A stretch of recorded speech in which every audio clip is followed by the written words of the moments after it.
Сайн мэцгоноо үзэгч сонсогч уншигч та бүхэндээ бэлтгэн өргөдөг 100 асуулт төтгөрлийн маань энэ удаагийн дугаар эхлэхэд бэлэн болоод байна. Манай өнөөдрийн нэвтрүүлгийн зочноор улсын их хурлын гишүүн Гонгорын Дамжин нэмхрүүлсэн гэж оролцож байгаа. Сайн байна уу танд энэ өдөр мэндийг хүргэе. Сайн байна уу, өглөөний мэнд. За юуны өмнө бидний урилгыг хүлээн авч нэвтрүүлэгт маань хүрэлцэн гэж оролцож байгаа танд маш их баярлалаа. За баярлалаа. Ингээд би нэвтрүүлгийн туршид танаас 100 асуултыг асууна. Та надад 100 хариултыг өгнө. За. Ингээд ойлоо өнөөдрийнхөө нэвтрүүлгийг эхлэе. За. Хамгийн ихний асуулт маань та манай телевиз үзэгчдэд өөрийгөө нэг сайхан танилцуулаач. Гонгорын Дамжин нэм Дархан хотод төрсөн. 1982 онд төрсөн. 42 настай. 6 хүүхэдтэй, нэг их нэртэй. Тийм л залуу байна да. Аль нутгийн хүн байдаг үлээ тооч. Би аав талаараа бол одоо Увс аймгийн хүн. Увс аймгаас гаралтай. За ээж талаараа бол Ховд аймгаас гаралтай. Тэгээ манай аав ээж хоёр одоо Дархны анхны бүтээн байгуулалтад одоо илгээлтийн эзээр 60-аад онд ихэнд ирж одоо суурьцгаасан. Тэгээ би баг хүн. Тэгээ би бол Дархан хотод төрсөн. 10 жил байр сургуультай байна. 10 жилдээ болохоор би 1-р ангитай бол Дархан хотын 1-р 10 жилийн сургууль гэж одоо гэр оролт гэдэг сургууль байдаг. За тэнд байжгаад 95-аас 96 онд Увс аймгийн өндөр хангаас сумын 8 жилийн сургуульд очиж сурч төгсөөд манай гэр тийш нүүсэн. Тэгээд эргэж одоо ирээд тэнд 1 жил сууж одоо 8-р ангид төгсөөд эргэж Дархандаа ирээд 7-р сургуулийг төгссөн. За баг нас бол бараг л хөдөө өссөн байж болохоор байна тийм ээ. Тийм манай аав одоо нутагтаа их тийм амиа хайртай тийм хүн байсан. Тэгээд 100 болгон 3-р ангиас хойш үндсэндээ 100 болгон увс руу явж одоо хонь хариулж 100-ыг өнгөрөөдөг байсан шүү дээ.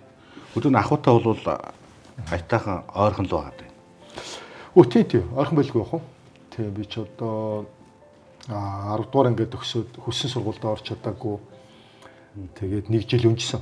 Ингэхдээ бас тэгэл увсад хонь хариулаад бүтэн жил өнгөрөөж ирсэн. Ер нь бол одоо морь мал думалтаа тэгэл одоо бүгднтэй л харилцсан да. Хоньоо гаргаад идчихэн өөрөө. Тийм. Таны багын хоч. Намайг багын хоч одоо Чимэск гэж нэрлэдэг. Чимэск. Тий, Чимэск. Би нөгөө хүүхэд байхдаа их тийм ороодог хүүхэд байсан юм бэл. Тэгээд ээж аав хоёр маань нэрийг маань сольсон. Дамжин нэм гэдэг нэрийг одоо надад анх өгч өгсөн.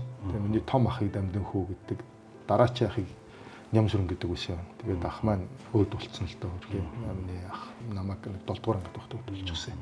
Тэгээд одоо Дарханд байхад аав ээж хоёр маань тэгээд манай ах өөд болсон учраас аав ээж хоёр бас ах дүүгээ бараад увс руу нүүсэн юм л та. Тэгээд тэнд очисон. Тэгээд ахын маань нэрний хоёр ахны маань эхний нэрийн үеийг ингээд надад өгөхөөр хүндэтсэн л гэж одоо ярьдгийг. Тэгээд миний нэрийг Чимэд Дорж нэрээр сольсон. Тэгээд Чимэд Дорж гэдэг нэр нь одоо манайхны одоо удмын их тийм том лам хүн байсан. Тэр хүний өгсөн нэр. Тэгээд том болоод сургуульд орохоор нь өөрийнх нь үндсэн нэрээр дуудаараа тэр болтол Чимэд Доржоор нь дуудаараа. Чимэд Дорж гэдэг нэр нь Чимэск гэдэг нэрээр өхөөрдөгдөө дуудчихгүй. Тэгээд яг уу би ч одоо 1-р ангид орохдоо намайг Дамжин нэмэхэд эргэж хардггүйсэн шүү дээ. Хөөртэй шүү дээ. Нэрээ мэддэг. Таны хамгийн дуртай спорт ямар спорт байдаг юм болоо? Тэр 3-ыг үржих 3 дээр бас харагдаад идэг шүү тий. Тий. Та шууд хэлчлээ дээ. Сагсан бөмбөг. Тий, сагсан бөмбөг. Би өөрөө их сайн тоглодоггүй. Тэгээ би мэдээж үндэсний бөхт дуртай. Манай удам бол ер нь тэр чигтэл бөхчүүд. Тэгтээ би ер нь спортуудад дуртай. Тэгээ хожим ер нь сагсан бөмбөгийн спортыг найзуудтайгаа нийлж дэмжиж явж байгаа.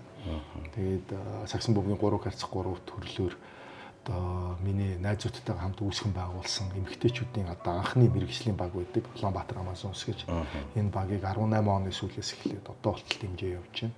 Манай баг үндэсний лигийн аврагуулсан. Зүүн Азийн наадмын мөнгөн медаль авсан манай охтуудаас орсон баг үндсэн бүрэлдэхүүн. За сая болсон бас Азийн аврагаас анх удаа хүрэл медаль авлаа. За Монголын түүхэнд үндсэндээ олимпизмын түүхэнд гэсэн. Олимпийн түүхэнд манай баг анх удаага багийн төрлөөр Монгол улсаас орсон. Тэгээ энэ спортод их хайртай. Энэ спортод их одоо цаг зарцуулдаг, бас дэмждэг. Дэмждэг хэрч одоо ард нь байна нөгөө санхүүгийн одоо бүхэл асуудлын бүхэл хайд маань байна гэсэн үг шүү дээ тий. Бүгдээрээ л байдаг. Тэр нэг алтан бүгч нэг ингээд байсан тэр нэрээ ямар учиртай. Тий тэр нэлээд шүүмжлэлт агуулдаг байна. Алтан бүгчээр гайхуулдаг юм. Тий баярхаад байна л гэдэг шиг. Яг зүгээр нөгөө энэ спортыг одоо мэддэггүй байгаа хүмүүс бас хүн мэдхгүй юмдаа мэдээж шүмжлэлтэй хандах байх тийм. Би бас зарим хүмүүс ашиглаж байгаа байх. Манай одоо Улаанбаатар Амансонс гэж одоо охтуудын маань эмэгтэй шигшээ баг үндэсний лигт төрүүлсэн. Лиг гэдэг нь одоо Монголын бүх шилдэг багууд тоглоод төрүүлж байгаа тэмцээн. Бүтэн хагас жилийн турш үргэлжилдэг юм уралдаан. Энд төрүүлсэн багийн бүх бүрэлдэхүүн одоо багийн эзэдүүдэд одоо багийн тамирчдад, дасгалж уулагчдад, арын албаных нь бүгдэнд нь юм аваргын бүгж өгдөг. Тэмдэгтэй. Одоо тэдээс тэдэн оны одоо манайх ч 22-оос 23 оны Монголын одоо номер 1 багаа гэсэн утгатай лигийн аварга гэсэн бүгж. Тэрийг ингээд зүүн гэдэг бол нэр төрийн хэрэг. Тэгээ энэ одоо NBA гэдэг Америкийн сагсан бомбын тэмцээн үздэг хүмүүс ч гэсэн мэдчихэж байгаа. Тэр бол одоо аваргын бүгж. Бахархал гэсэн. Түнш алт биш юм уу? Гүү тэр нэг өнгөрөөд ах одоо ер нь би зүгээр бүгжээрээ өнгөрөхдөө биш тэр бүгжийг авч чадж байгаа багаараа л одоо их бахархсан да. Таны аав их сайхан бүхэн байсан юм байлээ. Гонгор зан гэдэг нэрээр нь увс дархан сэлэнгийнхэн их амддгүй. Их хам сайтай ярьдаг юм байлээ. Нэгдүгээр их сайхан бүх байж. Хоёрт одоо бүхий удмын хүн байна да. Энэ ч одоо сайхан ноцолдох байлгүй дээ. Яа тийм үү? Тийм, миний аавыг одоо аав маань 2010 онд болсон жолооч хүн байсан. Тийм, дархны цементийн завууд, үйлдвэр дундын автобаз гэдэг энэ газруудад жолооч хийсэн, насаараа жолооч хийсэн. Манай Тэжээл тээврийн социализм үеийн тээврийн жолооч нар бол үеийнхэн бүгд мэддэг. Зан гонгор гэж одоо дууддаг тийм хүн байсан. Аав маань одоо дарханд анх одоо цэрэгт ирээд цэргийн зам болоо дараа нь аймгийн зам болоо гэдээ явсан хүн байсан. Аав их маань одоо их тийм цайлган сэтгэлтэй, их бэлгшээлтэй амтай одоо юм ярина гэл одоо миний хүү ингэнэ л гэл ярьдаг байсан намайг миний хүү хожим их том хүн болно доо гэж ярьдаг байсан. Тэгэл одоо би тий удмаасаа одоо анхны л одоо төрийн төшөө болж гарч ирж байсан. Тэгэл их тийм бэлгшээлтэй хүн байсан. Тэгээ олон түмэнтэй, хөгжилтэй, тэгээ бас нэг одоо шүдээ 100-а зүтгэвэл хүрч чаддаг. Заавал ард нь гардаг тийм хүн байсан. Би бол одоо барилдаж үзчихсэн хүүхэд байхдаа. Тэгээ их эрт энэ бол миний ажил биш юм байна гэж ойлгосон. Уг нь бол би нэг одоо гавьяа тасгалжуулагч Баяр сайхан гэж байгаа. Манай дархны сая Баяр сайхан гэж. Тэр тасгалжуулагчийн шав болоод манай төрсөн аймгийн арсланд амьдах хөө гэж юм байна. Тэ манай одоо үеэлдүү Хамаатны дүү маань улсын аварга Мөнхбат, Скватрын Мөнхбат гэж аварга шүү дээ залуу. Тэр аварга миний үеэлдүү одоо үеэл гэсэн үг тий. Тэгээд миний аавын аав бол аймгийн зан цэвгдэрч гэж юм байсан. Тэгээ усан гүнрангаас юм яа. Тэгээд энэ одоо тэр одоо увс гаралтай хүмүүс чинь тэгэл үтцгээд ил хүмүүс үүдгэн шүү дээ. Тэгээд давд гаралтай. Тэгээд би бол хүүхэд байхдаа чөлөөт бөхөр барилдаж байсан. Тэгээд улсын баярын хүүхдийн наадамд бол барилдаж байсан. Тэгээд ер нь угаасаа юу юм бэ нэлээ би хүүхэд байхдаа ойлгосон. Наадмын дэлгэвчэнд гарч байрлалдаа за энэ миний ажил биш юм байна өөр ажил хийх хэрэгтэй ойлгосон. 10 жилдээ дэггүй хүүхэд байв уу эсвэл бүр тийм нийгмийн идэвхтэй бүр синтэг гэж ярьдаг шүү дээ. Тийм хүүхэд байв уу? Гэхдээ их санаа би ч одоо 1-ээс 7 дугаар ангид дарахны одоо 1-р 10 жилийн сургууль сурсан. Тэнд бол одоо гэр хорооллын хүүхдүүд ямар байдаг вэ? Тэгэл ангийнхаа банд нартай нийлээл сахилах гутаад л тэгэл одоо хувцас ороод баавган чих тоглоол шавраар байлдал чулуугаар байлдаж толгоогоо галцгаараа ингээл нэг л байдаг л хүүхдүүд. Тэгтээ би их тийм багшаас их юм асуудаг. Тийм нийлээ онц сурах маягийн хүүхд байсан. Увсад очоод увс аймгийн өндөр ангаас 8 жилийн сургууль гэж байдаг. Тэнд очиж 8 дугаар ангид өгсөн.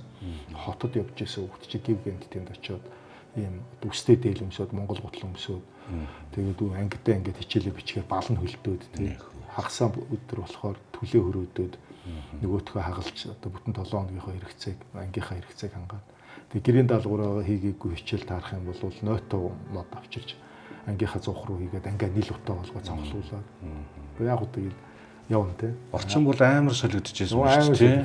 Дараа нь хүүхд чи хөдөө бүр сумны суулгууд. Тэгсэн өөрх юм. Манай маав ээж хоёрын хувьд одоо бидний хувьд одоо миний дээр байсан ах маань өөд бол их хүнд жилүүд байсан. Тэгээ яг ах дүүгээ бараад ч очсон л доо. Тэгээд тэр нь чирэг болсон баг гэж боддог. Тэгээ 9 дугаар анги дархан дээрж 7 дугаар сургуульд төгссөн. Тэгээд тэнд чинь болохоор би нөгөө 1-р сургууль гэдэг чинь болохоор одоо гэр ороолын сургууль. За тэгээд 8 жилийн сургууль нь болохоор 8 дугаар анги болохоор хаа байсан Увсад очоод төгссөн.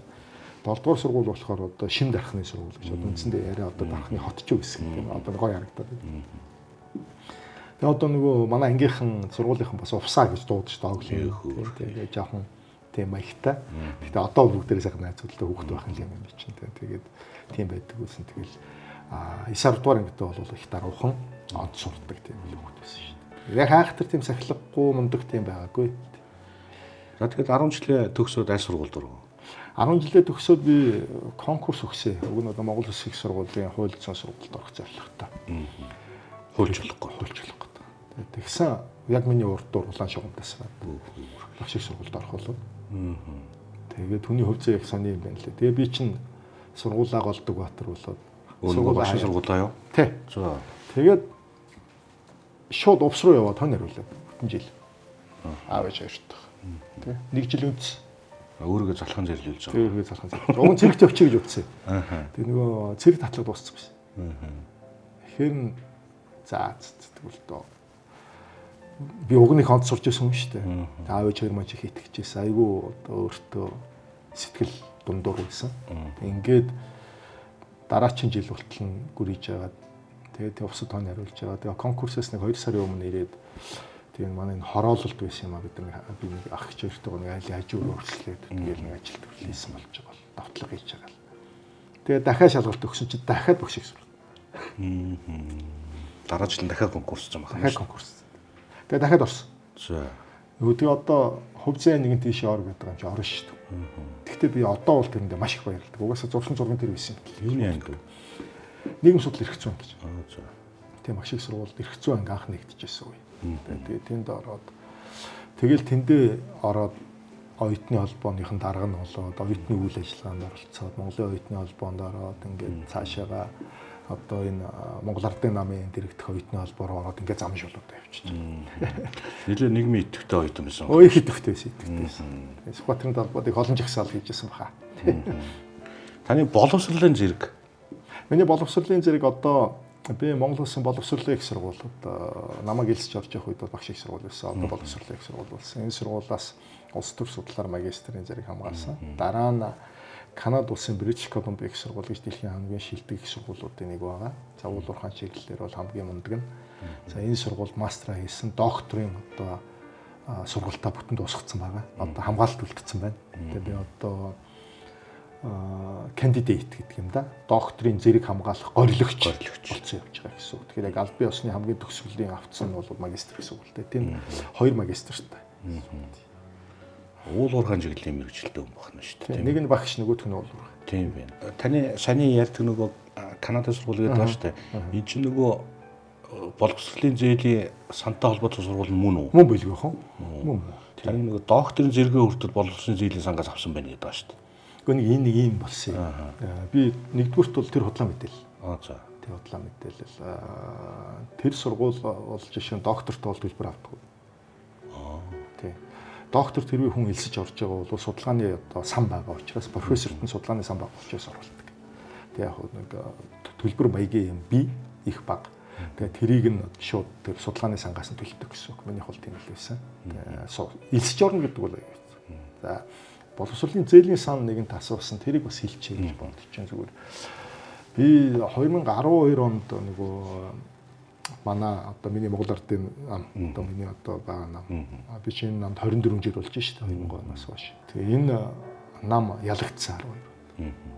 Тэгээд ардсан нам сонгуульд ялаад тухайн үед ажил хийж бүх хүнийг шалгахыг нь шалгаад ажлаа салахыг халаад явчихсан. Бид бүтэн халагдсан. Дээр нь одоо яах вэ? Тэгээд манайх 4 хүүхэдтэй байсан үе. Тэгээд эхнэр маань бас ажил хийдэг байсан. Тэгээд бас шахалтарамтай, би ч гэсэн шахалтарамтай. Тэгээд ер нь амьдралдаа нэг эргэлт хий гэж. Тэгээд аав маань бол намайг боловсролыг л их сайн хэрхэмлж яваарай гэж загтдаг хүн байсан. Дэлхийн шилдэг сургуулийг төгсөх зорилготой. Ерөөс гадагш явж сурах. Ерөөс гадагш явж сурах. Ингээд англи хэл бэлдээд идэг байсан. Шалгалтаа өгсөн. Тэгээд нөгөө сургууль руугаа хандсан. Тэнд чи хэлсэн гэдэг чинь тийм амархан ажил биш шүү дээ. Тийм амархан юм ерөөсөө байхгүй. Хүснээр ямар мөнгөтэй байгаа нэмэргүй. Тэгээ нөлөөтэй ууч нэмээд тэгээд тэндээс урилга ирсэн. Ингээд боловсролын зээлийн сангаас тэтгэлэг авъя гэж одоо тухайн үеийн ардчилсан нам одоо засаглаж явах үед ганц төмөр сайд байдаг байсан. Тэгээд тэр яаманд хандсан. Тэгээ шалгууртанд тэнцэл тэгэл явсан шүү дээ. Тэгэл ярьсланд нь ороод тэгэл одоо бүх материалуудыг бүрдүүлээл тэгэл ингээл авч исэн. Тэгээ одоо тухайн үеийн өргөдөл бүх юм нь бол одоо байж идэх юм одоо. Би ч одоо нэг бас нэг юм эрх зүйч болох сонирхолтой юм болохоор бүх юма цаасаар хадгалдаг. Тэгээд явсан. Тэгээд тэр үед бол үүрэг даалгавар нь юу байсан бэ гэхээр дэлхийн шилдэг сургуульд хэлсэн. Тэ? 2 дугаар тонц сурах. 3 дугаар төгсөх. 4 дугаар төгсөө заавал эргэж ирэх. Диплом одоо өгөх, одоо баталгааж өгөх. 5 дугаарт Монгол улсад 5 жил ажиллах нийгмийн даатгалын шийтгэл. Тийм нөхцөлтөө шүү дээ. Нөхцөлтөө. Тэгээ энэ нөхцөлийг зөвшөөрж ивэл чамайг дэмжинэ гэдэг ийм гэрээ өгсөн. Тэгээ би тэр гэрээг биелүүлсэн. Тэгээ төгссөн. Доктортой өөрөө сурч байсан. Тэр орондоо нийгмийн даатгалын шийтгэлээ төлөөд эргэж ирээд тэгээ би чинь 13 онд явсан юм аа. 13 онд яваад 15 онд төгсөөд тэгээд тэндээсээ шууд одоо уул уурхайн бизнесээ эхлээд тэгээд одоо их л олон ажлын байр бий болгож нийгмийн даатгалын шийтгэл төлөөл явж байгаа да. Явж исэн. Ингээл явж байгаа. Тэгээ одоо сүүлд нэг боловсролын зээлийн сангийн дүүлэн гарсан. Тэгээ боловсролын зээлийн сан боловсролын яам би бичиг явуулсангүй. Би яг өөртөө бол би төлөё. Юм чи бас цаасаар байх хэрэгтэй шүү дээ. Шуугнаар байх. Баримттай байх хэрэгтэй. Гэсэн та төлбөр тооцоогүй л гэсэн. Тэгэхдээ би чөлөөлөгдөггүй байна. Нэг чөлөөлсөн гэж бага хүмүүсийн нэр явуулсан шүү дээ. Би бол баахгүй. Тэгээ би бас шалгуулж байгаа. Мөнгөн дүр нь хэдэн дүр? Тэр чинь нэг 16,000-аар 2 удаа өгдөг. $32,000 өгдөг. 100 орчим сая төгрөг өгдөг. Тэгээ хамгийн сүүлийн нөхцөл буюу эргэж ирээд нөгөө Монголдо ажиллаж байгаа гэдэг нөхцлөөрөө л уг нь явж байгаа юм байна тий. Тийм ер нь бол яг хөө тэр боловсролын зээлийн сан одоо надад та ямар ч төлбөр тооцоогүй гэдэг бичгээ айлрт өгцөө. Тэг яг одоо нийгэмд явж байгаа шүүмжлэл их зөв. Юу вэ гэхээр одоо дарга цэрэг байж байгаад эсвэл дарга цэрэгийн хүүхдүүд ингээд журам хууль зөрчиод авцсан гэдэг тийм мэдээлэлд ойр байгаа давуу эрхээ ашиглаад гэдэг авсан гэдэг байгаа. Тэгэхээр энэ бол зөв. Зүгээр. Миний тохиолдолд болох тэ зэрэг би тэр үед улс төрийн нөлөөлж байсангүй. Миний харьяалагддаг намч байсангүй. Тэр үед чи бидний чинь одоо бүх талаар нь дарамтлагдаг байсан үе. Тэгээд одоо миний амьдрал дээрээс хамгийн зөв шийдвэр сурах байсан да. Тэгээд явсан. Сая боловсролын багц хуулийг ахалж ажилласан. Сая боловсролын багц хуулийг ахалж ажиллахдаа энийг би бүр бодон янзалсан. Энэ журам нэг тодорхойгүй, хууль нэг тодорхойгүй юм байсан. Тэгээ нэг жишгээр явчихдаг. Чөлөөлөд яваад байдаг юм байсан. Тэгээ одоо бол чөлөөлт байхгүй. Хуулиар чөлөөлт бас ойлголт байхгүй. Одоо байхгүй болсон. Тэгээ хоёрдугаар тэтгэлэг байж болно. Бас зээл байж болно. Энэ хэдийн хувиар өгөхийг нь одоо засгийн газрын тогтоолоор журмаар шийднэ гэдэг одоо хуулийн дээр суулгаад өгчихсөн. Тэгээд боловсролын байгууллагын одоо суралцагчийн нийгмийн баталгааны тухай хууль гэж хууль өгдөг. Энэ хуулийг хүчинг болгосон. Тэгээд одоо бол энэ завхрал бол байхгүй гэсэн үг. Энд зүгээр одоо нэгэн ам нэвэл уушиг нэ гэж энэ хөтөлбөр одоо 90-ад оноос эхэлсэн хөтөлбөр. Бараг 20-30 мянган залуу явсан юм байна лээ. Монгол залуу явсан юм байна лээ. Уг нь хэрэгтэй хөтөлбөр. Асар хэрэгтэй хөтөлбөр. Энэ цааш үргэлжлэх ёстой, бүр өргөжих ёстой юм байна лээ. Олон монгол залуучууд явах ёстой. Тэр үед бол жишээ нь хэд надад мөнгө байхгүй. Тийм ээ. Над би сургуультай тэнцчихэд байдаг. Сурах потенциал байгаад байдаг. Тэгээд би хэрвээ тэр байгаагүй бол одоо энэ дэмжлэг, төрийн дэмжлэг байгаагүй бол би өнөөдрийн амьд юм байхгүйсэн. Миний амьдрал ер нь бол нэг хоёр үетэй. Нэг нь одоо Канадад сургууль төгсөхөөс өмнөх үе, төгсөж ирснээс дараачих үе. Би эрс өөр хүн болж ирсэн. Маш их баярлж явдаг. Тэгээ бас нэг хувь нэмрээ нийгэмдээ улстай оруулах гэсэн гэж зорддог. Өөрийгөө одоо өртөө гэж бодож явдаг. Ат санаж явдаг. За аль бүхний эхлэл гэдэг зүйл сайхаа. Таны ажлын гараа хаанаас эхэлсэн мэт юм бол? Гурвалжингийн гүрний нааталт байдаг 44-ийн ачих болох гэдэг цэм төмөр зам нэг модны зах гэдэг юм шүү дээ. Тэгээ 44 хүчлэн эхэлдэг байсан тухай. Тэнд одоо модны парк болгодог. Ажлаас л эхэлсэн. Тэр нөгөө нэг жил өнжиж байхдаа хавар ирээд тэнд одоо ачаа болгодог байсан. Цемт парк энэ болгодог байсан. Тэгээл нэг өдөрт нэг тэр чин биднийг бас тусаал гэд нэрлэж чинь тэнд байдаг ахнаар. Уяагаад тусаад би жижиг байхгүй. Жохон хүүхдүүд. Тэд нар ахнаар бол нэг 4 дөрвөлээ нийлж ягаад 6 мянган төгрөг авдаг. Нэг вагон палк болгох. Нэг 900 орчим палк ордог. Зарим дээр нь оволч 1000 орчим өгчдөг. Тэгээ тэн дээр намайг оруулахаар би чинь жоохон өндөр тийм хүүхэд байсан. Тэгээ намайг оруулчихаар над 3000 өгдөг. Ахнад 1000 ашигтай байхгүй. Тийм байна. Тусаалын лах уу шүү. Тусаалын лах. Тусааландаа явдаг байсан. Тэгээ миний анхны орлого бол тэр. Таны амьдралдаа баримталдаг зарчим тууштай байна. Эсвэл тууштай байна. Таны хамгийн нандиндаг зүйл юу байх вэ? Гэр бүл эрүүл мэнд. Таныг өөрийн чинь тодтогддог одоо зан чанар юу вэ? Энийг бариад давал ер нь зогсдгүй шүү дээ. Заалч гэдэг тэр нь дээл яваад. Аав юм байх нь тий дөрөв ярьж байсан. Юм бариад давал энэ манай удмынхан зогсдог худлаа. Таны ололт юу вэ? Одоо хөв хүн талаасаа гэвэл одоо тэгээ гэр бүл маань л байна да. Тий. Бас боловсрол байна тий. За нийгмийн байр суурь байна. Би ч нэг дархны гэр хороол төссөн юм л дээ. Төрж өссөн. Манай яг төрсөн нь бол дархны дэрээвэн тосгон гэж нэрлэдэг газар. Өссөн нь бол толгойд. Манайх ер нь дарханд байхдаа орон сууцнд байгаагүй. Манай ээжийнх одоо ч гэр хороолтой байгаа. Тэгээд бид тэр одоо шороо шавар дотор л өссөн хүүхэд. Тэгээд үдий зэрэгтэй явж байгаадаа бас их баяртай байдаг. Та найз нөхдийнхөө юуг нь илүү их үнэлдэг вэ? Өөр гэр бүл төссөн, өөр соёлтой, өөр хүмүүжлтэй хүмүүс нэг таардаг талаараа цогтой нийлээ тантай байж гэнэ гэдэг бол маш одоо ховор зүйл. Тэгэхээр одоо янз янзын алдаа, ааш, арын шингийн зөрүү гарна. Тэр болгоныг нь ойлгож уучлж хамтдаа байж чаддаг тэр чанар бол найзуудын хамгийн үнэтэй чанар. Бүх юмараа таараал, бүх юм сэтгэл хангалуун байгаа гэж байхгүй шүү дээ. Өөр хүмүүс шүү дээ. Тэгэхээр тэр их чухал гэж боддог. Таны амьдрал дээрх баатар юм бэ? Одоо энэ улсын хурлын гишүүдэд энэ тойргийнх нь ард иргэд одоо их ханддаг юм байдаг шүү дээ. Тэр хүмүүсийн одоо твшүүлж байгаа, хүсэж байгаа зүйлүүдийг ингээд ирэмбэлцсэн байгаа хэл та. Ер нь голдуу тэр хүмүүс юу хүсэх юм? Хамгийн одоо харамсалтай нь одоо эрүүл мэндийн асуудал дээрээ одоо мөнгөнд тослох юм хүсдэг. Маш их хүсдэг.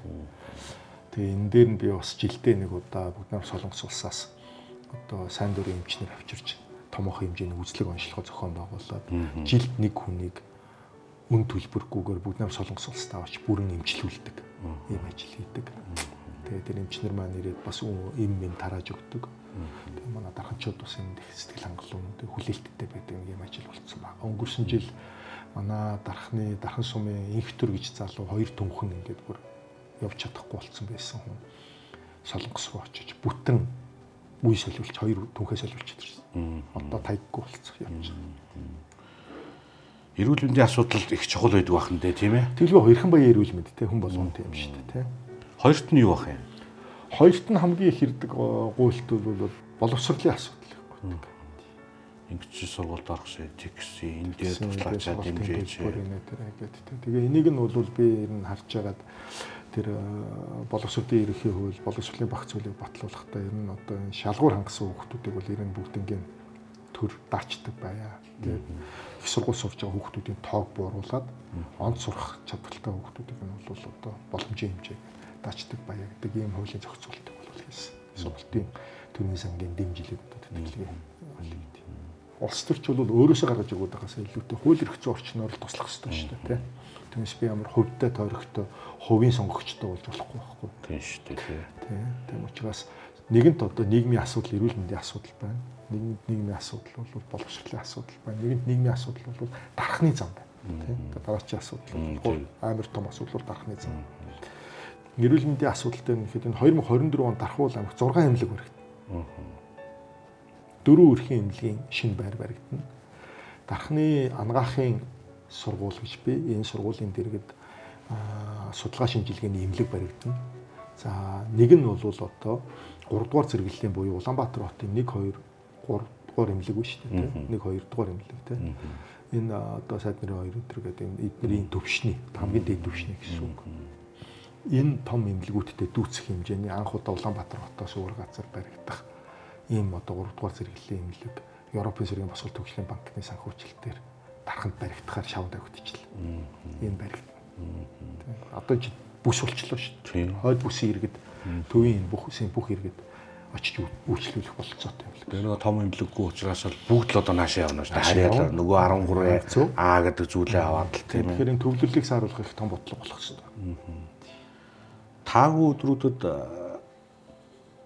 сэтгэлээ яаж зостгоо? За энээс илүү муу байж болох байсан шүү дээ. Чи энээс илүү муу үдцсэн шүү дээ л гэж хэлдэг те. Тэгэл шууд дайрал уртдаг та. Шууд халцтуулна. Асуудал шууд халцдаг. Зогтдгоо. Энэ зовлонгийн төрөн жаргалын удаан гэж хэлдэг шүү дээ. Өнгөрсөн 4 жилийн хугацаанд Дамжин юм гэдэг хүн хэр өөрчлөгдөв? За их бүр сүртэй болсон байна лээ. Тий хүмүүсээс одоо авч байгаа мэдээлэл тэгээд өөрийнхөө байгаа байдлыг харахад хоёрдугаарт шийдвэр гаргахын тулд маш их тийм боддог болсон байна лээ. Тий энэ нөгөө талаас нь харуул баг зэрэг удаан болсон юм болов уу та гэж харсан. За гуравдугаарт нилээх буурал өстэй болсон байна лээ. Хамгийн ихээр харамсаж явдаг зүйл. Одоо энэ 4 жилийн тухайд гэвэл энэ одоо нар ширний зохицолборын ажил явсангүй. Дархны. Тий. Энэ өгнөх хаягтайхан том төсөл байсан да. Тий энэ аягүй том улс төр орсон да. Тий. Энэ асар хэрэгцээтэй ажил. Тий. Асар хэрэгцээтэй. Энэ ер нь цаашаа явах нь явах хэрэгтэй. Энэ аршины үйлдэл баригдах яагаад энд их харамсаад байгаа вэ гэхээр юм баггүй. Энэ манай малын одоо түүхийд манайх ч одоо мал аж ахуйтай тэгээ газар тариалан уулуурхатай улс орно шүү дээ. Тэгээ манай Монгол малын одоо бүтээгдэхүүнүүдийг тэгээ одоо мах тэгээд арьс дайвар бүтээгдэхүүнүүд энэ асар өндөр үнэтэй байж болох зүйлс улс орон даяар одоо 90 гаруй хувь зүгээр гэрээ хагатаа гаргаал үнгүй хаягдчихж байгаа юм. Тэгэхээр энэний ихэнд бол ийм том хэмжээний зохицуулт нь юу байгаа вэ гэхээр энэ махны том үйлдвэрүүд бий болох хэрэгтэй юм байна лээ. Ард иргэд маань малчин одоо төм маань малаа гэрээ гадаа гаргахаас илүү мах комбинатад аваач өгвөл илүү өөрт нь ашигтай байдаг болох хэрэгтэй юм байна лээ. Ингэх юм бол нөгөө малын эрүүл мэнд нь сайжраад мал одоо гаргах төр технологийн сайжраад олон улсын стандартаа нийцээ тэндээс гарсан бүтээгдэхүүн нь гадаад руу гарч экспортлогдох шаардлага хангадаг болоод тэгээ нэг төвлөрүүлээд нөгөө малыг чинь гаргаад ирэхээр арьс ширнч, өлөн гидсэнч, эвэр туураймч, ясанч төвлөрөөд давхар нөгөө дайвар бүтээгдэхүүн үйлдвэрүүд нь бий болох хэрэгтэй байна лээ. Энэ бол үндсэндээ одоо хаягдчихсан. Хаягдсан гэхээсээ илүүтэй маш утгагүй улс төр ороод тэгээд хулгай зилгээ нүүрлээд таг гаццсан юм ач. Уг нь төсөл нь билээ тий? Билэн тий. Энийг бол одоо зүгээр би нөгөө дархны замын ажлын хэсгийг байгуулад ардаас нь явж иж нэг юм очих нь олж байгаа гэж боддог. Тэгээд яг энэтэй ижилхэн ширний үйлдвэрийг барьж аваад араас нь явъя гэсэн бодолтой байна. Дархны зам гэдээ ярьсан дээр дархны замыг би асуучаа. За нийлээ дүүлэн шууган болж аж адам хэцүү юмны ард дархны зам маань нэг юм хөөргө холбогдсон. Энд ихтэй нөгөө анх яваад байсан зургнаас өөр дархны зам юм биш үү? Эн чинь баг анх явж байсан зурган дээр нийлээд баг 8-ны зам мом тэгээ экологийн коридор мордордог янз жигтэй хөвгөө зураг харагдсан. Тэр зураг нь үний юм уу худлаа юм? Тэр дархны зам ийм юм аа. 2017 онд Эрдэнэт ерөнхий сайдын үед энэ замыг барих шийдвэр гарч ирсэн бэл. За ингээд дараа нь одоо тендер зохион байгуулагдаад тэгээд одоо бид нар чинь би ч одоо 20 онд гişүн боллоо шүү дээ. Тэгэхэд энэ зам эхлээд 3 жил болцсон. Эхлээд 3 жил болцсон. Таг гаццсан. Бүгдийг хулаа хийцэн. Бүгдийг хулаа хийцэн. Там байлаа. Би 20 онд сонгуульд нэр дэвшиж яхад Улаанбаатараас гараад Дархан ороход одоо Land Cruiser 200 гэдэг чинь амар сайн машин шүү дээ. Монголд шалгагдсан машин. 9 цаг явдаг байсан. Талтаа. Тэгээд ерөөсөө Дарханд очиход надад ерөөсөө Дархандчууд хэлжсэн энийг л нэг дуусгачих. Энийг бус нь яах. Хүн чинь тулцсан байгаа юм аа л ярьж байгаа шүү дээ. Энийг л нэг дуусгачих. За ингээд сонгуул боллоо дуслаа. Тэгээд нөгөө нэр дэвшиж үнэлгээ аваа гараад ирсэн чинь сэтгүүлч та нараа эндээ хурж амдэр бах микрофон болохоор энэ 4 жил хамгийн дөрөнд барьж авах ажил гэж би Дархны замд гэж байна. Одоо бичлэг байдаг. Тэгээд энэний араас одоо ер нь муудаж болох бүх хүнтэй муудаж зүтгэж болох бүх аргаар л одоо араас нь явлаа. Тэгээд хөрхий одоо бас энэ нэвтрүүлгийг далимдуулаад зам тээврийн салбарыг одоо сүүлдэн тэр дундуур нь орж ирээд өдөртөжсэн хөрхий халдвар сайд үйдгийг тий. За тэгэл одоо энэ бэлцэх сайд гэж байж идэггүй. Энэ хүмүүсээс бас нэгдүгürt баярлалаа. Бас хичээсэн. Хоёрдугürt бас ажлын шаардлагаар муудалцчихсэн. Тэгээ энд бас уучлаарай. Энэ чинь бас тэгээд ажил явуулахын тулд асар их шахалт явуулна шүү дээ тийм ээ. Тэгэхээр энэ дээр бас уучлаарай. Тэгээд яг үр дүнд нь энэ ард түмэн нэг хуртаа барай явуул нэг 2 цаг 30 минут тий 3 цаг яваад аюулгүй зорчдөг юм одоо замтаа болж үлдчихэв. Тийм тэгээд зураг төслийн тухайд бол макет интернет хэтэрхий гоё юмнууд байсан баг уу тухайд. Одоо бол энэ яг байгаа л юм л байх хэвээр. Тэгээ энэс цаашаа одоо бол нэг 10% дутуу ажил байна. Нэмэлт одоо юу дутуу байна? Одоо нэг юм замын үеинүүд байгаа шүү дээ татдаг яваа. Залгаанууд. За тэр бол нэг 5 см-ийн залгаан зөрүү байгаа. За энэ нэг 70 км дээр 10 см-ийн зузаан. Үлдсэн дээр нэг нэмэлт 5 одоо сантиметрийн хувьчлалт явагдах юм. Одоо тэн дээр нь явагдаад одоо дуусаад хийгдэх гэсэн нэгдүгээр ажил. Хоёрдугаарт энэ зам чи өөрөө хурдны зам биш байхгүй. Энэ зам чинь зүгээр л хот хоорондын зам. Вений конвенцээр олон улсын манай улсын нэгдсэн конвенцээр. Энэ замаар хурдан явах гэхээсээ илүүтэй аюулгүй явах ёстой учраас л аюулгүй байдлыг сайжруулах гэдэг зорилттой төсөл юм. Азийн хөгжлийн банкны Европын эсрэг бас. Тэгээ аюулгүй явах ёстой байхгүй. Тэгээд одоо энэ голын нэг аюулгүй байдлын нэг цементэн ашиглахууд хийгдэн зарим хэсгүүд дээр яг энэ галба ирдэг хэсгүүд дээр галбаны хамгаалтууд хийгдэн хот суурин газруудынх нь хажуугаар нэг малын хамгаалт ташаанууд хийгдэн тийм ээ тэмдэглэгээнүүд хийгдэн тэгээд энэ замын чинь турш нэг 60 гаруй карьер хийгдсэн байдаг одоо байгаль орчныг ингээл амар харагддаг шүү дээ тийм тэрнийг нөхөн сэргээх ажлууд хийгдэн за ингээл дуусна та зураг төслийн хувьд бол маш их алдаатай аюулгүй их алдаатай. Тэгээ яагаад ч ийм зураг төслийн компани шалгаруулад яагаад ч тэрийг батлаад яагаад ч тийм одоо бүтлгүй компаниуд анханасаа шалгаруулад яагаад ч ийм олон жил болцсон тийм. Одоо 10% үлдсэн гэж энэ 10% хийжээ дуусах юм бол энэ жилдээ багтаа дуусчихна. Баруун харагийн гүр нэг урсгалын гүр дутуу хаягдсан юм бэл. Анханасаа төсөл батлахдаа яагаад ч ийм ганц урсгалт хийчихсэн. Гүр баг. Гүр байхгүй. Гүр байхгүй. Тэгээ одоо тэр гүрийг зураггүй байсан төсвгүй байсан. Одоо зурагтай болсон төсөвтэй болсон бүтэн солигдно.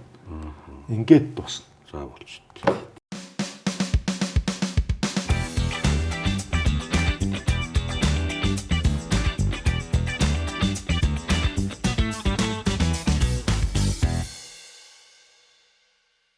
Юунд та илүү бодиттой хандхыг хүсдэг вэ?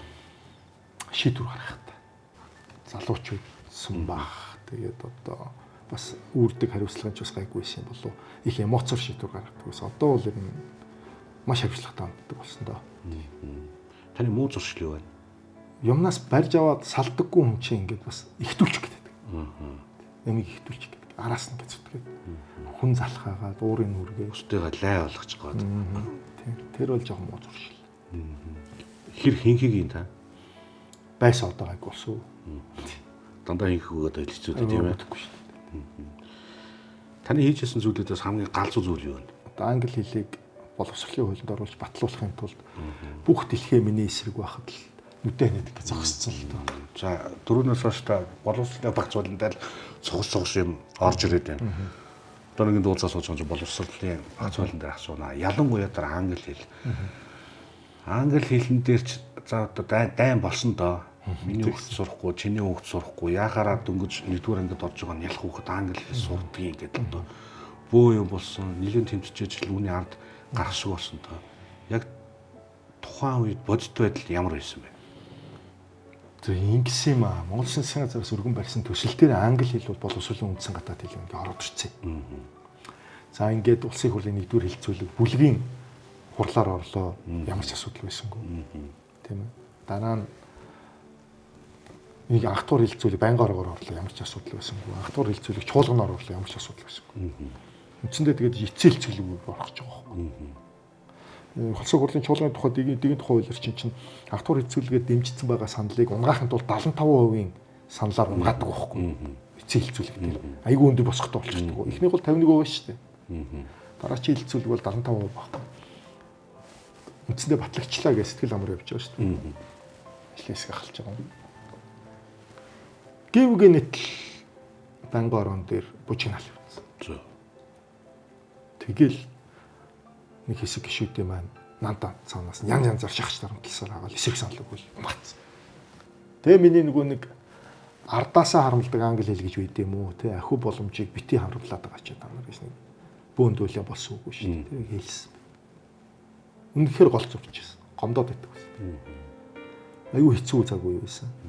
Тэгээд их хурл руу орох гэдэг. Тэгээ улс төрч хүнд яг ийм нөхцөл байдалд ганцхан сонголт үлддэг. Олон түмнийхээ талд орох. Олон түмнээсээ дэмжлэг хүсэх. Ганцаархан үлдчихэж байгаа. Хин ч юм өрдөө. Саналаа өгсөн гişүүд байгаа гэдэг баярлж авдаг. Дуурддаг.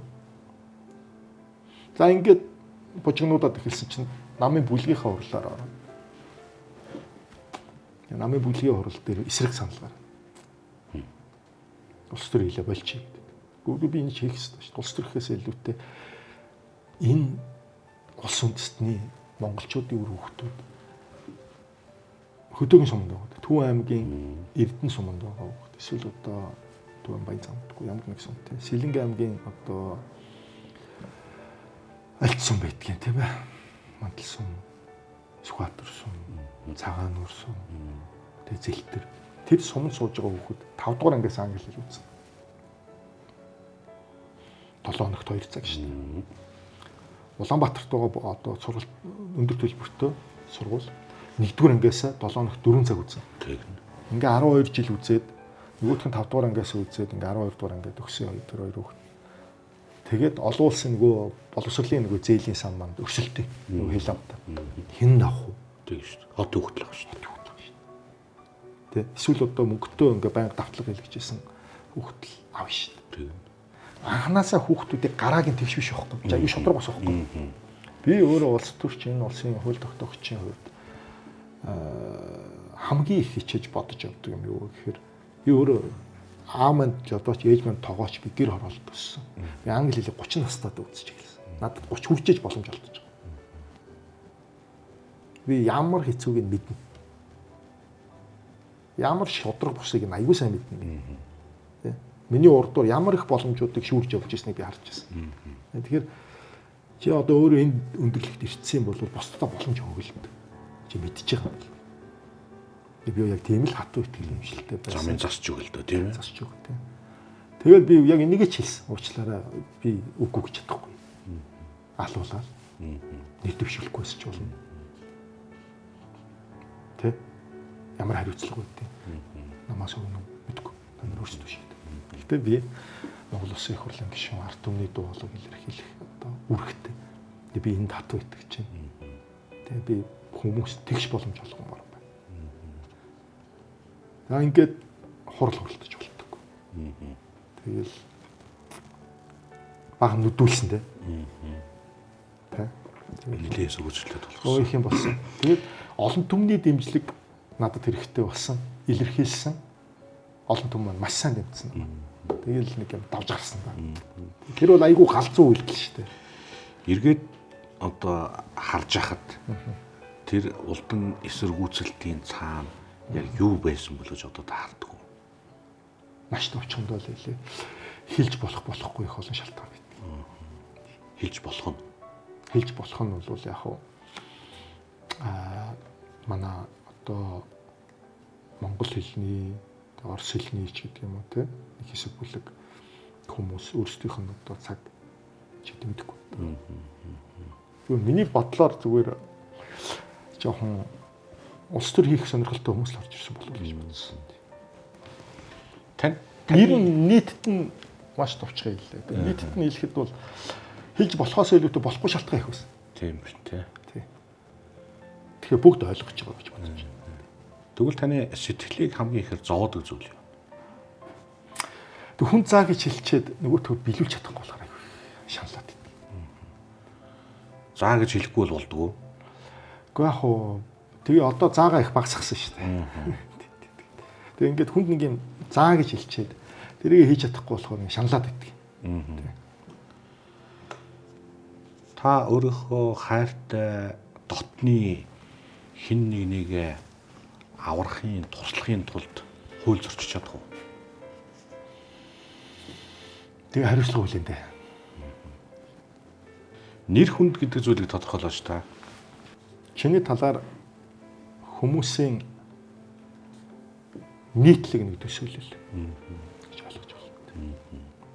Манай залуус краш гэдэг зүйл яриад байгаа. Одоо краштай байна уу та? Краш байна Өө уу? байлгүй ах уу? Хэнийг крашлж байна? Би хинд Kate Winslet гэж нөгөө Titanic киноны Rose-ийн төр тоглолтыг нэг үсгүй байдаг. Тэр миний краш. Meg Ryan гэж одоо байдаг байсан. Хүүхэд байх үеийн л одоо Холливуудын одод байгаа ш мэдээж тийм. Олдын өмнө ил байна гэдэг хэцүү юу? Одоо нэг үгээр хэлвэл та одоо олон танил шүү дээ. Байнга л. Тийм. Хэцүү юу? Бас орчиж тий. Тийм. Энэ сурчиж. Юу байхгүй юу? Би нэг оюутны байгууллага удирдаад л тэгэл одоо их олон залуучуудын өмнө лидер ийм хариуцлага үүрэл явж исэн. Тэгэл намын залуучдын байгууллагад ороод тэгээд энэ хүүхд тухасаа л энэ хариуцлагыг мэдрээд өдөө зэрэгт өрцөн болохоор нэг хайхтар төгшөөгөөд идэггүй шүү дээ. Та өөрөө бүр гарч чадахгүй тийм хүнд байдалд орж исэн үү? Тэгээ хин нэгэн таныг гаргаж исэн. Орж исэн. За ямар тохиолдол? Эрүүл мэнд маш хүнд болж исэн. Тэгэл одоо остоо нөгөө алтан гартай эмчнэр тий. Тэгээд одоо бурхны илч гэдгийг бол мэдэрч исэн. Явах шахаж исэн шүү. Өчигдөр өнөөдөр маргааш та эдгээр нь амьдарч байна. Өчигдрийг дүгнээд өнөөдрийг одоо өчигдрөөс илүү байлгаад маргаашийг их сайхнаар төсөөлнө л гэж бодож явдаг. Ер нь угаасаа юм бүхэн 3 цаг хэлхээс шүү дээ.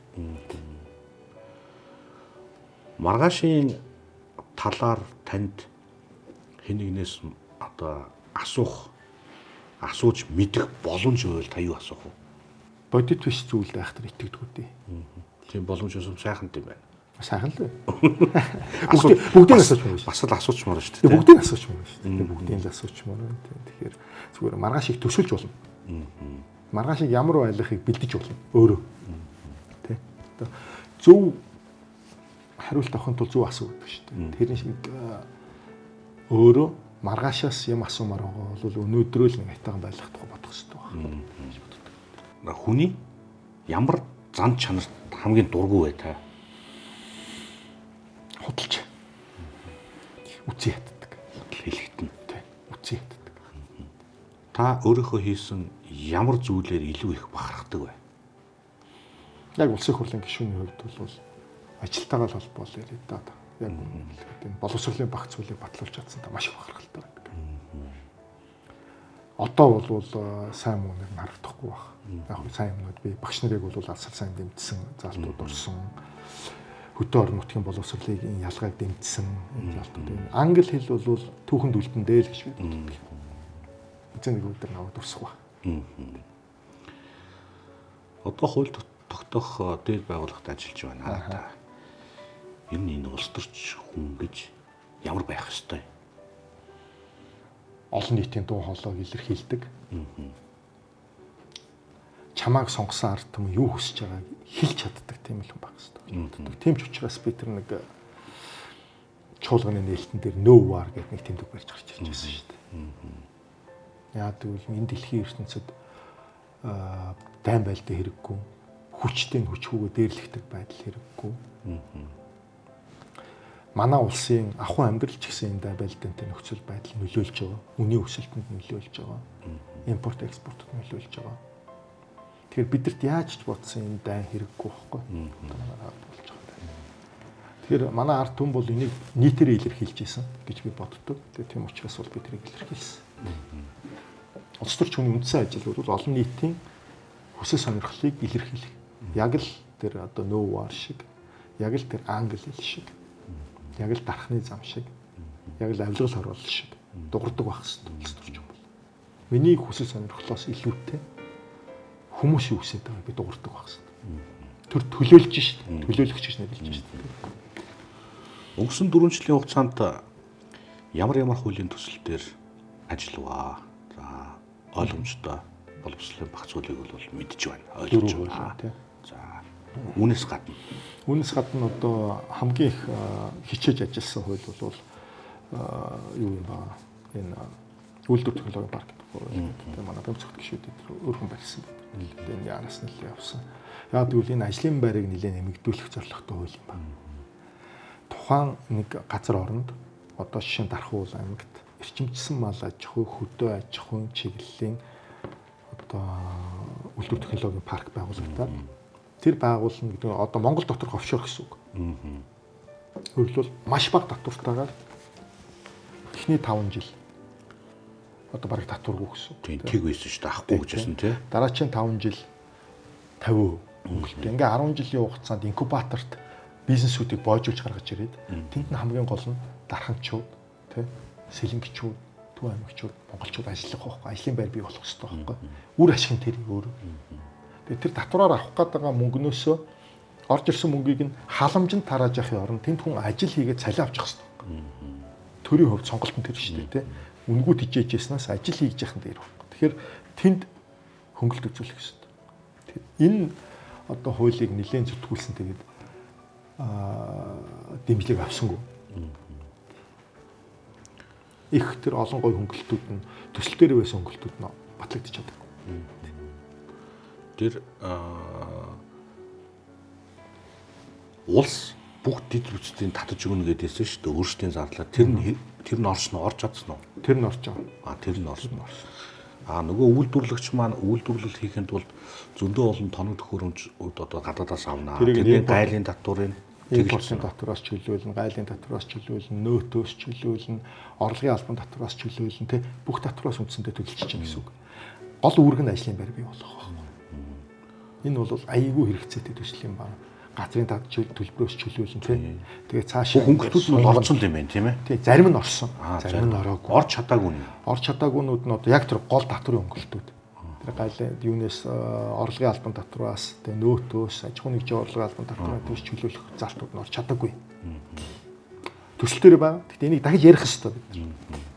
Энэ нөгөө стол нөгөө тууштайгаа гаргандаа. Тийм явна. Хөгжлийн банкны 33 тэрбумын асуудал байгаа. Манай улсын хурлын 3 гишүүн холбогдсон. За бараг л нэмээд хэлэх юм бол та гурван бараг огны их нөхцөл шиг болцоо явж байгаа шүү. Тийм. Энэ юу нь ямар учиртай юм бэ? Үнэхээр тэр 33 тэрбум та гурав авцах хуваагаа авч юм. Хөө. Надад чи энэ одоо яг уу надад одоо маш товчхондоо шүүх эрхээ зөвлөл, за дав заалдах болон анхан шатны шүүх. За тэгээд улсын ерхий прокурор зэрэгээс автсан тодорхойлт байна. Надад хязгаарч эрүүгийн эрэг үүсэж байгаагүй энэ дээр миний нэртэй холбоотойгоор. Миний нэртэй холбоотойгоор улсын их хурал дээр бүр эрх төтгөлзүүлэх асуудал орж ирж байгаагүй. Миний нэртэй холбоотойгоор шүүхийн шатны ямар ч процесс явагдаж байгаагүй. Цэвэр гүтгэлэг. Тэг яагаад холбож идэв? Яг би нөгөө манай Амра төвшин гав хоёртой найзлах байхгүй. Тэгээ цугуул явж байсан. Тэгээд тухайн компанины тэр яригдаад идэг компанид нэг 2 ширхэг хувьцаа эзэмшдэг байсан. 98% нь хүнийх, 2 ширхэг нь л одоо 2% нь минийх байсан байхгүй. Тэр нь ямар хэлцэлтэй байсан бэ гэхээр би тэр уул уурхай мэрэгжилт тэр уул уурхай компани. Тэгээд тэрний гүйцэх захирал болно гэд цаашаа хувь нь өсгөхөр гэрээ байгуулсан байж байгаа. Тэгэл би их хурл дэвших болол за энэ хувьцаагаа аваарай гэж шилжүүл буцааж өгж амжаагүй байсан л үеийн процесс. Дээрээс нь сая шүүх болвол ингэ шийдвэр гаргачлаа. Дээрээс нь энэ компани 33 тэрбум төгрөгийн зээлийг авахд ГА2-ыг амар төвшөө 2 одоо ГА2-ыг бол шүү дээ төрийн өндөр албан тушаалтан байгаагүй улс төрт нөлөө бүхий итгээд байгаагүй. Би ч бас байгаагүй. Хоёрдугаарт энэ компани 33 тэрбум төгрөг 45 тэрбум төгрөг болоход буцаага бүтэн төлөө дууссан юм лээ айлэрт. Бүтэн хаацсан дууссан гэсэн. Өргөх гэсэн. Хариуцлага одоо гэрээгээр хүлээс биелүүлсэн гэсэн. Дээр нь 10 гаруй тэрбум төгрөгийн татвар төлөөд болсон. 400 гаруй ажлын байр бий болгоцсон. Одоо яг би өөрийнхөө тухайд бол одоо гүтгэлэгт өртсөн. Тэгээд хүний чинь нэг юм хэцүү үед нь хоёр найз минь ингээд хэцүү байдалд ингээд гүтгүүлээд явж байхад би хамаагүй мага орилоод иж болтгоо л дээ. Хоёроос асуудаа гэж болтгоо юм чи хүний чанар байх хэрэгтэй шүү дээ. Найз бол найз л байх хэрэгтэй шүү дээ. Тийм ээ. Хүнд үед нь цуглах байх хэрэгтэй шүү дээ. Тэгэл ард нь юм аяндаа цаг хугацаанд явц тодордог. Тэгээ би Монгол Ардын намын хяналтын ерөнхий хорооноос бас дүгнэлтээ авцсан байгаа. Саяхан нэг нэвтрүүлгийн дундуур шургуулгадад харагдан лээ. Тэгээ би бүх тэр тодорхойлтуудаа аваад намынхаа хяналтын ерөнхий хороонд өгөөд манай намын хяналтын ерөнхий хорооноос бол надад ямар нэг асуудал байхгүй байна гэсэн дүгнэлтээ бас гаргаад өгсөн. Тийм л байна. Тэр нэвтрүүлэг хийсэн хүмүүс нь алдаад оруулсан юм л. Надад суучлаа байсан. Нилээ олон улсын хурлын гишүүд хамтраад малчин өрхийн эрх зүйн мэдлийн тухай хуулийг өргөн барьж байгаа. Энэ би бас байгаа. Парламентын та дотор байна лээ. Энэ парламент өндөрлөхөөс өмнө энэ хууль бараг батлагдаж чадах байхаа гэж би бол бодож байгаа. Их хаятайхан хэрэгтэй малчид дараалчдын хэрэгтэй хууль байгаад хэлээ. Танихаар энэ хууль батлагдах гол үндсэн шалтгаан нь юу вэ? Уртад нэг зүйлийг хэлчихэд энэ байгаль цагуурын өөрчлөлт буюу зуд гам болвол салахгүй болж байна. Цагуурын үйл бидэнд харуулдаг шүү дээ, тийм ээ. Цаг үеийн нөхцөл байдлыг тэгээд ингээд энэ эрдэмтний судлаачдын дүгнэлтүүдийг харахад энэ цаг үеийн өөрчлөлт бол улам эрчимч хэмээн л. Тэгэхээр бид нэр 5 кг будаа 10 кг гурил тарааж зуудыг давахгүй. Эсвэл одоо тэд нар тайртай хүн болж яг ийм юм тараагаад дунд нь хутгалтаад яв гэж их хурлын гишүүнийг сонгодоггүй. Бодлого хэрэг сонгодог. Ийм нөхцөл байдал үүссэн учраас одоо Монголын төр их хуралтайгаа засан газартаа бид бүгдээрээ малчит руу асар их анхаарсан жил болж шít энэ жил тийм ээ. Айгүй олон юм орж ирж байна. Нэгдүгээр энэ малчин өрхийн оршооны хууль ороод ирлээ. Малчин өрхийн оршооны хууль. Малчин өрхийн оршооны хуулийг бид нар сая зэтгүүлж байгаа батлуулчихлаа. Энэ хуулийн үзэл санаа нь юу вэ гэхээр нэгдүгээр малчин хүн хоршоо байгуулад хамгийн багадаа одоо 20 сая, дээдлэн 50 сая хүртэл нэг малчин шүү. Хоршооны нэг гишүүн малчин. Зээл авах боломжтой. Зээл авах боломжтой. Тэгэхдээ барьцаагүй. Барьцаагүй. Зээлийн батлан даалтын сангаар дамжуулаад баталгаагаа гаргуулад 50 сая төгрөг хүртэл зээлийг нэг малчин аав. За ингээд 20 малчинтай хоршоо байлаа гэхэд тэр төгрөг аав. Нэг тэр төгрөгөөр махны жижигхэн хөрх үйлдвэр байгуулад эсвэл одоо мал имлэгийн жижигхэн салбар байгуулад малаа эрүүлжүүлээд хашаад тэгээд цэвэрхэн юундээ гаргаад тэгээд төвийн зах зээлд өндөр үнээр нийлүүлэх энэ боломж нь бий болж байна. Арьс ширний үйлдвэр, жижиг үйлдвэрүүд урьдчилсан шатны боловсруулалт гэдэг үйлдвэрүүд байгуулж болж байна. Нийлээд 5 газар хүртэл газрыг нэг хоршоонд малын төчлөд тарих зөвшөөрөл өгдөг болж газрыг одоо ашиглах эрхийг нь өгч байгаа хуулиар. Өөрөөр хэлбэл малчин хүн санхүүгийн чадвартай болж зуудыг туулж гарна уу гэхээс төр бүгдийг шийдэж байна. Төр зөвхөн бодлогын дэмжлэг үзүүлэх ёстой. Ийм хууль гарчлаа. Энэ хууль бол ард иргэдийн дунд их дэмжлэг авч малчит маань их дуртай. Нэр нь одоо сургалтууд нэлээ яваад энэ дээр бол нэлээ хөдөлгөөн нь өрнөд эхэллээ. Малчит өөрсдөө яаж хүлээж авч байгаа юм? Маш дуртай байна. Маш дуртай байна. Нийлээд хашаа ороогоо барьж болж чинь. Нийлээд компани аваад одоо трактор аваад энэ хадал тариагаа авдаг болж чинь, тий. Нийлээд тэр ногоон төчөлөө тариалдаг болж чинь. Нийлээд бизнес үүсгэж болж чинь. Сүүний үйлдвэрийн ферм үүсгэж явуулж чинь. Махны үйлдвэрийн төрлөө сайжруулад хагас фермерийн аж ахуй руу шилжих боломж нь энэ байхгүй.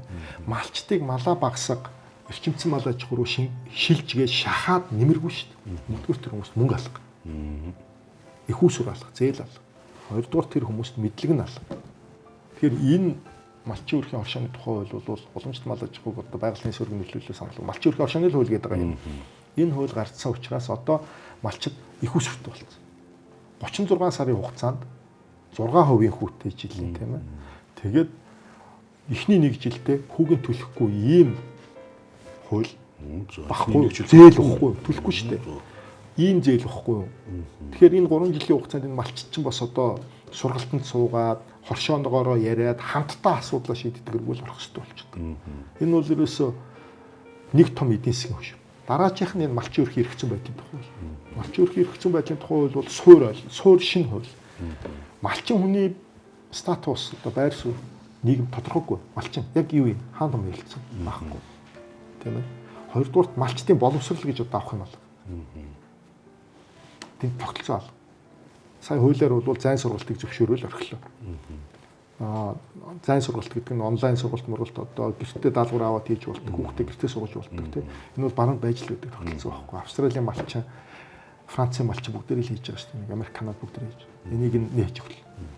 Хоёрдугаар малчтын эрүүл мэнд гэж бас авах юм байна. Жилдээ нэг удаа эрүүл мэндийг нэмэлт төлбөр гүйцэтгэх болж. За 3 дугаарт малчт маань нийгмийн даатгалын шимтгэлээ төлж амжаагүй. Сая уг нь нэг төлөх хугацаа байсан. Харамсалтай нь энэ хугацааг энэ ковид тараад малчт маань энд орч чадсаг 300 мянган малч. 4 дугаарт малчин өрхийн нэг хүүхдийг мал аж ахуйн чиглэлээр сурах юм бол төр сургалтын төлбөрийг даадаг байна. Тэ өөрөөр хэлбэл одоо хөдөө аж ахуйн мэрэгжилтэн болох, агрономч болох хэвээр, зоотехникч болох хэвээр, малын эмч болох хэвээр байхгүй шүү дээ мэрэгжилтнүүдийн улсууд. Тэгээ бид нар мал аж ахуй яриад байгаа байхгүй. Дараа нь энэ цахим шилжилтийг мал аж ахуйд салбарт яаж шилжүүлэх? Малаа бүртгэлжүүлээ, тэ? Малаа бүртгэлжүүлээ. Тоолгыг нь цахимаар хийдэг бай. Хангалттай хяналтын системд оруулах, эрүүл мэндийг нь бүртгэлжүүлээ. Энэ бүх зохицуултууд энэ хуулийн шигдсэн байна. Энэ хууль бол зайлшгүй гарах хэрэгтэй. Ингэж бидний энэ Монгол малчин өөрөлд бидний чинь нэг 50 орчим хувь нь орон нутагт амьдарч тэнд ихнэр болтохгүй. Тэ? Тэнд эрүүл мэндийн бодлого алга. Тэнд боловсролын бодлого алга. Нийгмийн үйлчлэгээ алга, хөрөнгө оруулалт алга. Яг хэвээр хэдэн мянган жилийн өмнө байсан яг тэр хэвээр байгаа байхгүй. Тэгээ энийг солих цаг болсон байхгүй. Тэгэхээр ямар ч муу юмд нэг сайн үр дүн байдаг гэдэг шиг энэ цаг уурын одоо хүнд нөхцөл өнгөрсөн өвлийн цуд бол төр засаг компаниуд энэ ард иргэд бүгдээрээ малчтаа нэг өөрчлөх зайлшгүй цаг болжээ гэдгийг харуулсан ийм л одоо үйл явдал болж байна. Тэгээ энэ дээр төр том бодлого хийж эхэлж байна. Гурил будаа тараагаад өв саваач ч өгөөд тэ энэ бол бидний шийдэх асуудал 34 жил ингэж бол хангалттай шүү дээ. 2024 оныг Монгол Улсын засгийн газраас бүсчилсэн хөгжлийн жил гэж зарласан. Та бол төвийн бүсийн гишүүн байна. Танаа төвийн бүсийн хөгжлийн гарцсан нь юу юм болоо? Тулгуур нь юу юм болоо? Яаж хөгжих юм болоо төвийн бүс? Та юу нь яаж авч? Манай төвийн бүс их ойлгомжтой.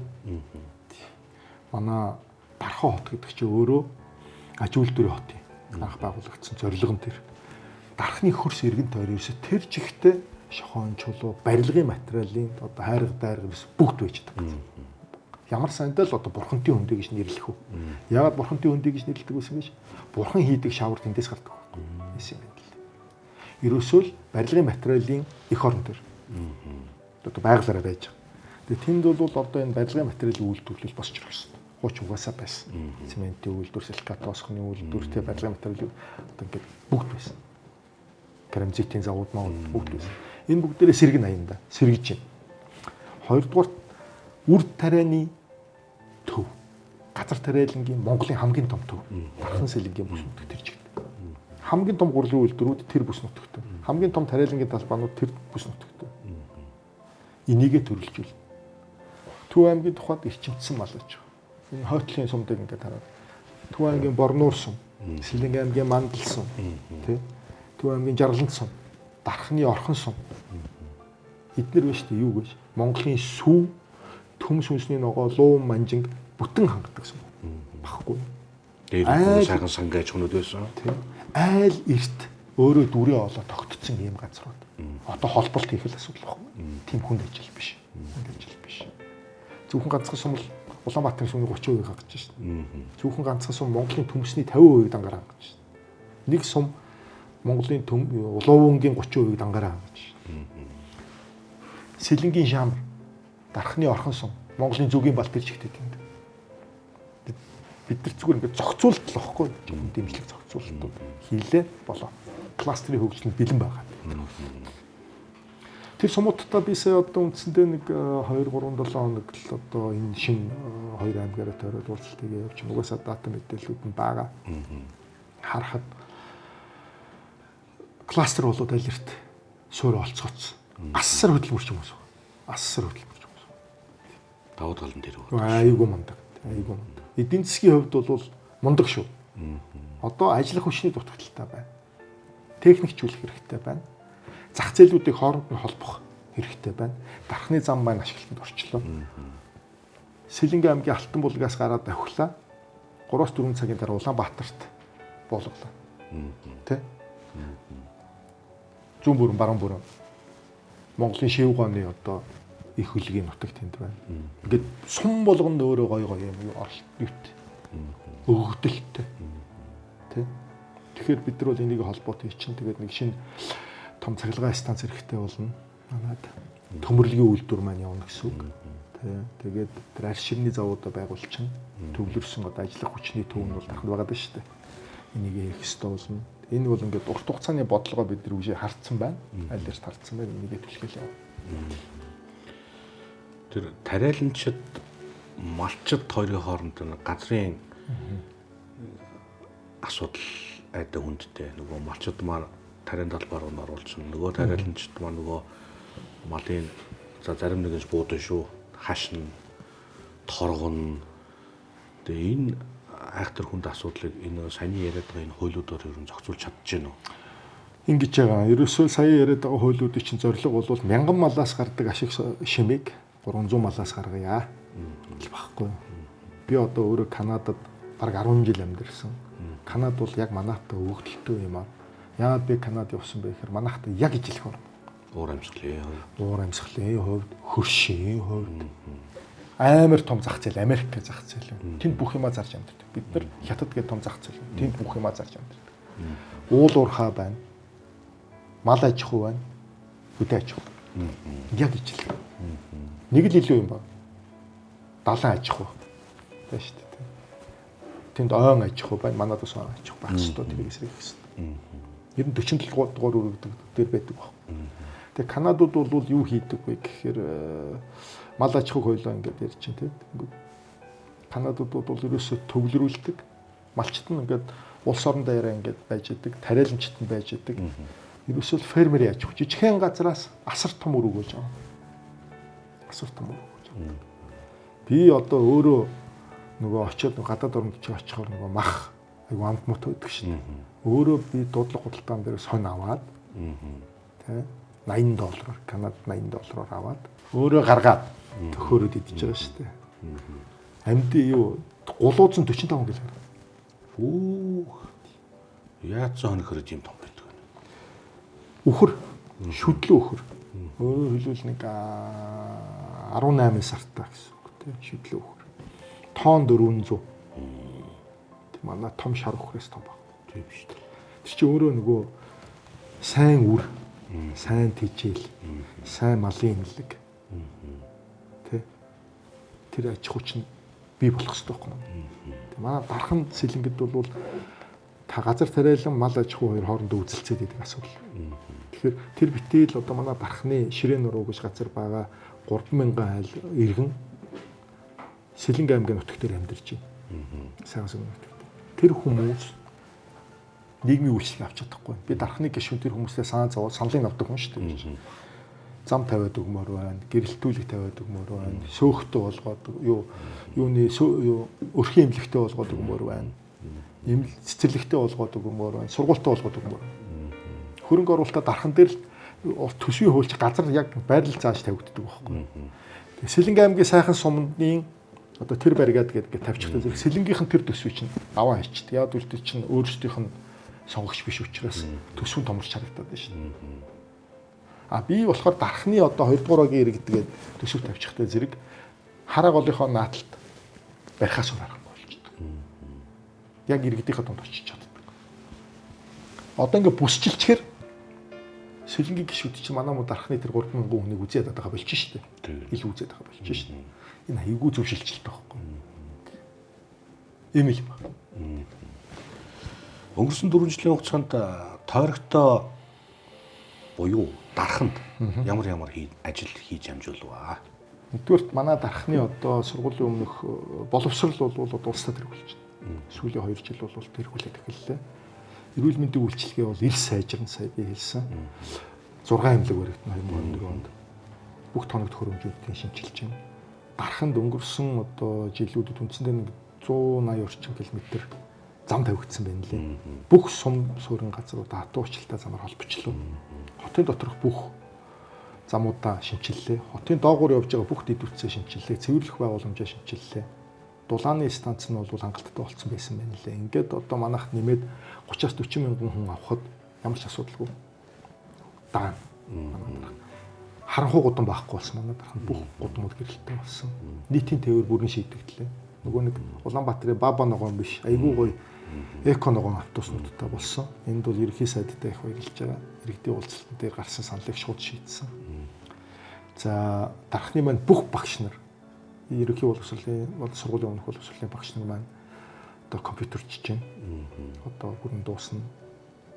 Гэт нийтдээ 250 гаруй төсөл хөтөлбөр 570 тэрбум төгрөгийн хөрөнгө оруулалт төсөв 1.5 их найт төгрөгийн хөрөнгө оруулалт хийсэн байна дарахад.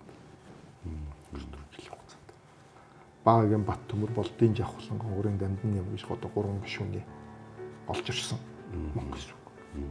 Их баг янз янзын оролцоо байгаа. Төсөл болго янз янз. Энийг маань одоо манай аймаг орон нутгийн удирдлагууд маш сайн зохион байгуулж ажиллаа сайхан болгож байгаа гэх сэтгэл байна. Ингээд бидний урилгыг хүлээн авч нэвтрүүлэх маань хүрцэн гэж оролцсон танд маш их баярлалаа. Таны цаашдын ажил болоод амьдралд тань өндөр амжилтыг хүсэн өрөөё. Баярлалаа. Танай нэвтрүүлгийн хамт олонд бас тухайн асуулт тавьж ярьчихсан гэж бодож байсан асуултуудыг маань ярилцдаг. Баярлалаа. Тэгээд бүгдэнд нь сайн сайхан хүсье. Баярлалаа. 100 асуулт нэвтрүүлгийн маань энэ удаагийн дугаар ийхүү өндөрлөж байна. Манай өнөөдрийн нэвтрүүлгийн зочноор улсын хурлын гишүүн Гонгорын Дамдын нэмэрсэн ирж орслоо. Та бүхэнтэйгээ дараагийнхаа нэвтрүүлгээр эргээд уулзтлаа. Түр баяртай.